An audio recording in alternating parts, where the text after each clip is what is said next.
वालेकुम नाज़रीन और हज़रात, मैं हूं अली शरब और आप देख रहे हैं तस्नीम टीवी। आज बात करने जा रहे हैं एक मदरसे के बारे में जो कि हिंद में मौजूद है। जी हाँ, ये महमूद गवान मदरसा है। महमूद गवान का मदरसा बेदर, कर्नाटक, हिंदुस्तान में एक कदीम मदरसा या इस्लामी कॉलेज है।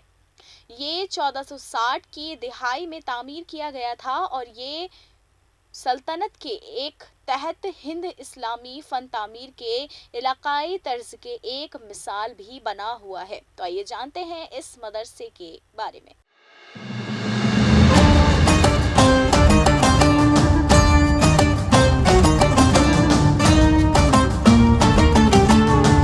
इस वर्षे के ढांचे को कौमी अहमियत की यादगारों की फहरिस्त में रखा गया है। 15वीं सदी के आखिर में बहनवी सल्तनत के वज़ीर आज़म के ज़रिए कायम किया गया था। यह महमूद गवान की आलमी ज़हानियत की गवाही देता है, जो सबसे पहले ईरान के गैलान से एक फ़ारसी ताजिर के तौर पर दिल्ली आए थे और यहाँ मुंतकिल हो गए थे।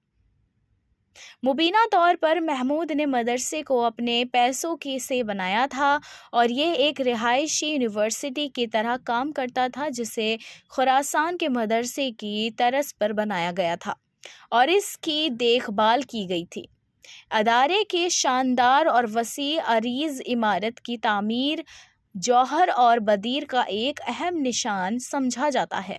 ये इमारत उनमें से एक है जो यूनेस्को ने 2014 में आलमी सकाफती वर्सा बनाने के लिए अपनी आरसी फहरिस्त में डाली थी, जिसे दक्कन सल्तनत के यादगारों और किलों के नाम से मौसूम किया गया था।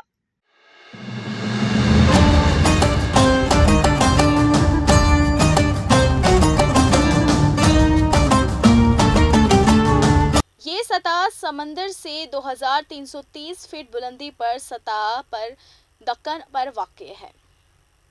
तवील अरसे से सकाफती और तारीख़ी अहमियत का हामिल मुकाम रहा है कि ये चौबार क्लॉक टावर के और किला के दरमियान वाक़ है, जहाँ से ये चंद सौ मीटर के फासले पर है। यादगार के बाक़ियात इसके इर्द गिर्द शहरी आबादकारी के दरमियान मजबूत खड़े हैं। इस पर पर्सनल मुशरकी एगवार्ड जब अब ये ज़रूरी तौर पर ये तबाह हो चुका है। शहर की मरकज़ी सड़क का सामना है कि जो किले की तरफ से जाती है।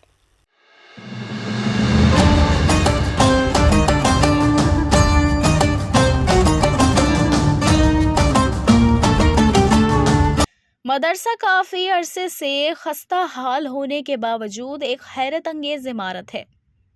इसने 180 तक 2005 फीट की रकबे पर कब्जा किया और मशरिक की तरफ एक बड़े गेट वे से दाखिल हुआ, जिसके सामने तकरीबन 100 फीट ऊंचे दो बुलंद मीनार हैं। कमरे एक खुले इलाके 100 फीट मरबे के गर्द घिरे हुए हैं, जिसकी 3 एतराफ में से है। हर एक के बीच में एक बड़ा पार्लियामेंट हॉल है, जिसकी लंबाई 52 फीट पार चौड़ी थी, जो इमारत की पूरी ऊंचाई तक बढ़ रही थी, जो कि 3 मंजिला है। इनमें से हर एक हॉल के यूरोनी सिरे पर अरवील के ऊपर एक गुंबद है, जो दीवारों की लकीर से आगे निकलता है। कम अज़ कम इमारत के बुनियादी और निचले हिस्से को सियासा के पतली चादरों से जोड़ दिया गया है। मीनार को इसके निचले नस्फ हिस्से में ज़ेग लाइनों में मुख्तलिफ रंगों की अनामील टाकलों का सामना भी करना पड़ा है। दीवारों के कुछ हिस्से बाखुलूस सामने वाले हिस्से को भी इसी मवाद से ढांप दिया गया है और सामने की दीवार के ऊपरी हिस्से में एक चौड़ा फरीज सब्ज और सुनहरे रंग की ज़मीन पर रंगीन हुरूफ में कुरान करीम के जुमले कुंदा किए गए हैं। इसका एक हिस्सा भी सामने के दाएं जानिब देखा जाना बाकी है।